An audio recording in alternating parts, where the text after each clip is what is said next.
Hi friends, it's Rabbi Priesand with a thought for Shabbat.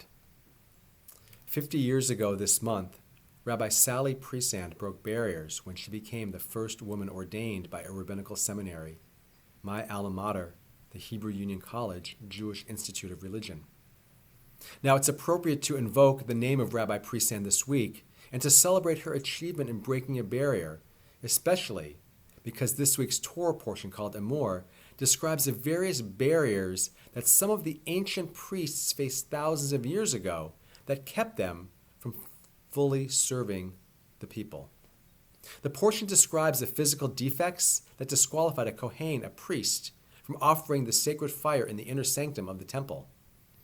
Our rabbis suggest that a priest's purity had to resemble that of the animals that were being sacrificed, all of which needed to be pure and without blemish.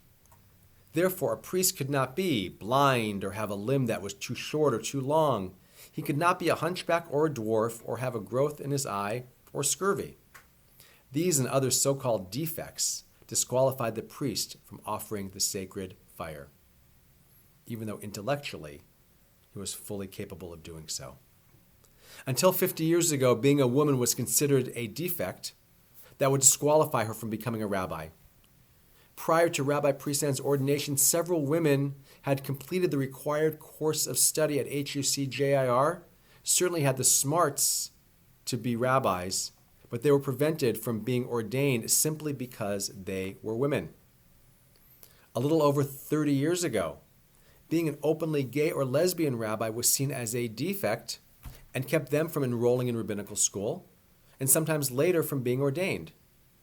You see, prior to the early 1990s, gay and lesbian rabbinical students had to keep their sexual orientation hidden. And had it been known or had it been discovered, they would have been expelled from the seminary. Now today, there are no barriers to women or LGBTQ folks or Jews of color to become ordained as rabbi. Nothing keeps these students out of HUC.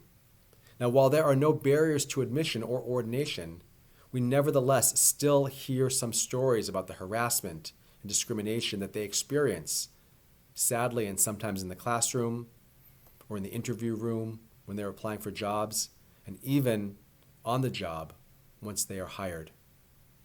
Now, if our community wants to be truly open and inclusive, then we need to ensure that barriers to participation are removed and full inclusion is a lived value. When you drive onto the Shirami property, you are greeted by signs that declare our commitment to welcoming all people, regardless of race, religion, sexual orientation, gender identity, ethnic identity, and more. Now, this is one tangible way we strive to be inclusive. However, our deeds need to match our words, and all must reflect an environment of inclusivity. We need to welcome everyone and make them feel comfortable, valued, seen, and heard within our Shir Ami community. The defects that prevented the priests from offering sacred fire thousands of years ago no longer apply in our rabbinate today.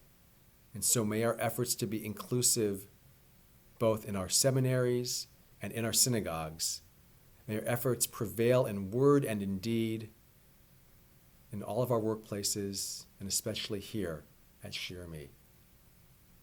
Shabbat Shalom.